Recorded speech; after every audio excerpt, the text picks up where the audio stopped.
ስምምነት ነበረን። ያመንኩ መልካም ስራ መስራት የምትችል መስሎኝ ነበር። ታዲያ ምን ሳደርጋኝ? በመጀመሪያ የራስን ስም ዋሸህ። ሲቀጥል ደግሞ እናቴ ባለቤቷን እንዳታገኝ ስትደብቀን ቆየ።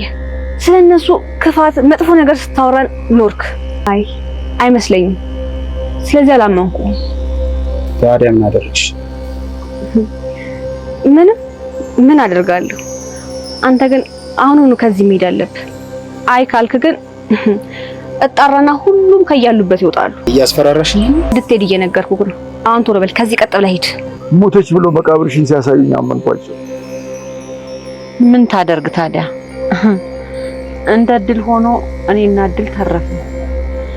ደግሞ አደገች አይደል? ወይኔ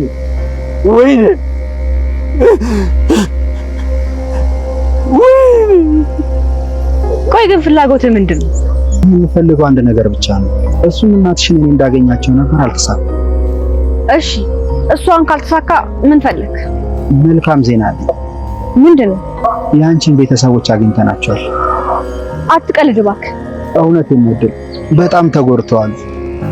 ቆይ ይሄን እንዴት ልታውቅ ቻልክ?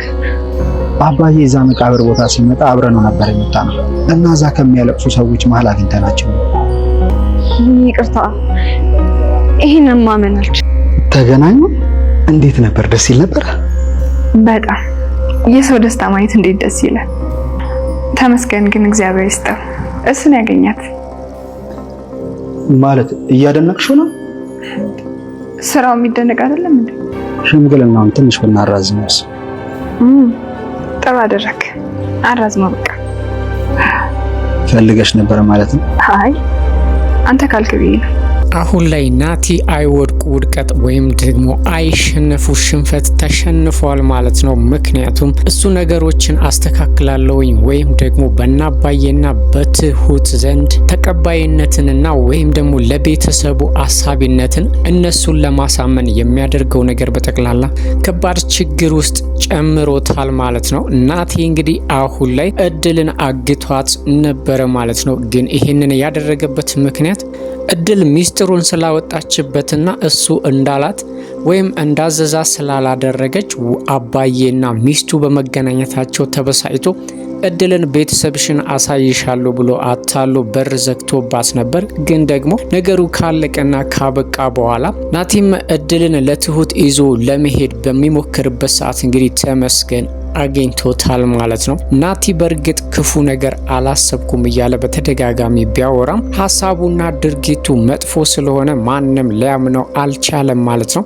አሁን ላይም ትሁት በእርጋታ እድል ታግታለች፣ ስለዚህ ከቻልክ ፈልገህ አምጣልኝ ብላ ስትለው በቀጥታ ነበር ሊያመጣላት እየሞከረ ያለው ማለት ነው። ትሁትም እንግዲህ ይህንን እያደረገችው በጥበብና ከተመስገን ጋር ተስማምታ ነው ማለት ነው። የት እንዳደረጋትና የት እንዳስቀመጣት ለማወቅ ወይም ሀሳቡን ቀይሮ ድልን እንዳይጎዳት ብለው ነው ይሄንን ያደረጉት። ግን ናቲ አሁን ላይ ሙሉ በሙሉ ያበቃለት ነው የሚመስለው። መጀመሪያም ለበቀል ተነሳስቶ ነበረ። ያንን ነገር ትቶ እድልን ወደ አባዬ ቤት ወይም ወደ ትሁት ለመውሰድ እየጣረ ባለበት ሰዓት ተመስገን ፊት ለፊቱ ተጋፍጦታል ማለት ነው።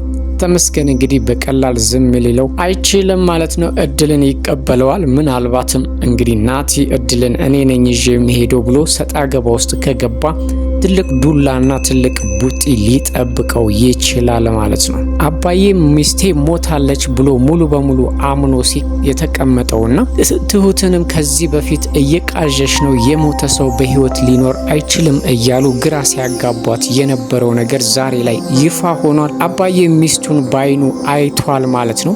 ያየውን ነገር ማመን አቅቶት እንግዲህ ራሱን ስቶ ነበረ። የከፋ አደጋ ባይደርስበትም የተፈጠረውን ወይም ደግሞ የሆነውን ነገር ማምሮ መቀበል ስላልቻለ ራሱን ስቶ ነበር ማለት ነው። ምክንያቱም ካላየሁኝ አላምንም ስላለና አሁን ላይ እንግዲህ ባይኑ በብረቱ ሚስቱ መሆኗንና በህይወት እንዳለች ሲያቅ አባዬ በጣም ተከፍቷል፣ በጣምም አዝኗል ማለት ነው። እንግዲህ ስተቱ የሱም እንደነበረ ራሱን እየወቀሰ ነው። ያኔ ሰዎች ሞተዋል ብለው የሰው ወሬ ከመስማት ይልቅ እሷን እስከ መጨረሻው ድረስ ሬሳውን እስከሚያረጋግጥ ድረስ መፈለግ እንደነበረበት ራሱን እየወቀሰ ነው። ያ ነገርን አድርጎ ቢሆን ኖሮ ዛሬ ላይ ሚስቱ ወይም ደግሞ ትዳሩ የልጁ እናት አላውቅህም አንተ ማነህ ብላ አትለውም ነበር ማለት ነው። ከሁሉም ደግሞ ልቡን እየጎዳውና በጣም እያበሳጨው ያለው ነገር እሱ ሚስቴ ነኝ ሲላት እሷ ግን ማነህ ብላ ስትመልስለት ልቡ ምን ያህል ሊሰበርና ሊከፋ እንደሚችል እንግዲህ መገመቱ አይከብድም ማለት ነው። አሁን ላይ አባዬ ሚስቱን ቢያገኛትም ቢደሰትም ግን ደግሞ ያለችበት ሁኔታ በጣም የሚያሰቃይና የሚያሳዝን ነው ማለት ነው። የበፊት ማንነቷን በፍጹም አታውቅም። በዛ ላይ ደግሞ ተጎሳቁላለች።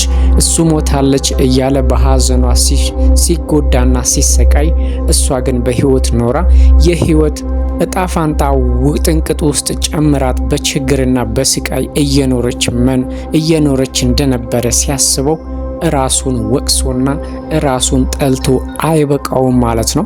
አሁን ላይ እንግዲህ ወደ እሱ ቤት መታ ሕክምና ካገኘች በኋላ ምናልባት አስታውሳው የድሮ ፍቅራቸውና የድሮ ህይወታቸው እንደ አዲስ ሊቀጥል ይችላል ማለት ነው። ታክማ እንደምትድን እንግዲህ እየተነገረ ነው ያለው። ምናልባት ትንሽ ጊዜ ከፈጀ እንጂ የድሮ ማንነቷን ማስታወሷ የማይቀር ነው ማለት ነው።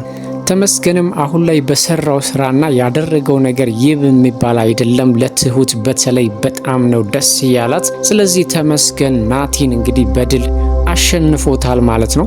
ናቲ ሊያደርገው የነበረውን ነገር ተመስገን ምንም ሳይጨነቅና ጥፋት ሳይሰራ በትክክለኛው መንገድ አባዬን ከሚስቱ ማገናኘቱ ለትሁት ትልቅ ደስታ ሆኖላታል ማለት ነው።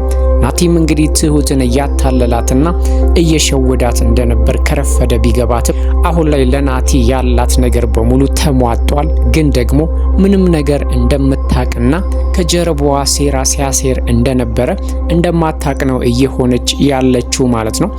ናቲን እንግዲህ ያንን ሁሉ በደልና ያንን ሁሉ ነገር አድርጎ ራሱ አሁንም ድረስ አባዬ ቤት አይኑን በጨው አጥቦ ይመጣል። እስካሁን ድረስ እንግዲህ ማንም ምንም አላለው።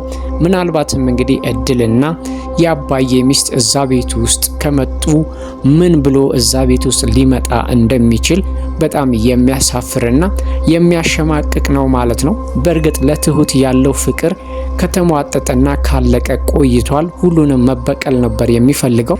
ግን አሁንም ድረስ ትሁትን እወድሻለሁኝ እንደማፈቅርሽ መቼም እንዳትረሺ እያለ እየነገራት ነው ያለው ማለት ነው። ትሁት ግን ሙሉ በሙሉ ሀሳቧም ልቧም ወደ ተመስገን የተመለሰ ነው የሚመስለው። ስታወራውም ስታናግረውም ስርዓት ባለውና አክብሮት እያወራችው ነው ያለችው ማለት ነው። ተመስገን እንግዲህ እስካሁን የደከመበትና የለፋበት የአባዬ ነገር ፍሬ አፍርቶለታል። የሚቀጥለው ደግሞ ትሁት ነች። ትሁትን ብትሆን አሁን ላይ እንግዲህ ፊቷን ወደሱ ስላዞረች ተመስገን እስከዛሬ ድረስ የለፋበትና ለትሁት ብሎ የከፈለው መስዋዕት በሙሉ ፍሬ የሚያፈራበት ጊዜ ናቲም ትሁትን አገኛለሁ ወይም ደግሞ ተመስገንን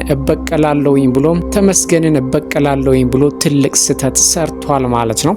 ምናልባትም እንግዲህ ለአንዴና ለመጨረሻ ጊዜ ከትሁት ህይወት ውስጥ ሊወጣ ይችላል ማለት ነው። ሌላ በቀልና ሌላ ተንኮል ካላሰበ የናቲ ነገር አብቅቶለታል ማለት ነው። እንግዲህ ሁሉንም ነገር ያበላሸችብኝ እድል ነች ብሎ ስላሰበ እድልንም እያሰቃያትና ትልቅ ችግር ውስጥ እየጨመራት ነበር ማለት ነው። ግን ደግሞ በጥበብና በዘዴ እድልን እንግዲህ እንድትወጣና ከናቲ ስቃይና ከናቲ እጅ እንድትተርፍ አድርገዋታል ማለት ነው።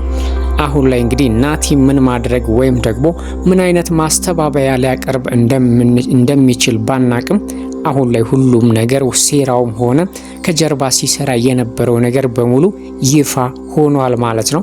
አሁን ከትሁት ጋር ያለውን ነገር ሽማግሌውንም ለማዘግየት አስበዋል ማለት ነው። እሱም ገብቶታል ትሁት ከጀርባው የሆነ ነገር እየሰራች እንደሆነ። ከዚህ በፊት የአንገቱ ጠፍቷል ብሏት ነበር። ትክክለኛው የአንገት ሀብል እንዳልሆነ ሲያግን ትሁት ራሱ ከጀርባው ሌላ ነገር እያደረገች እንደሆነ ስለተጠራጠረ አግኝቼዋለሁኝ ብሎ አምጥቶ ሰጥቷታል።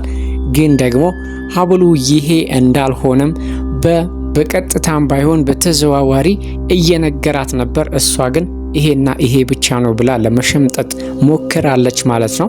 ሁለቱም እንግዲህ ሚስጥረኛ እየሆኑ ነው ያሉት ማለት ነው።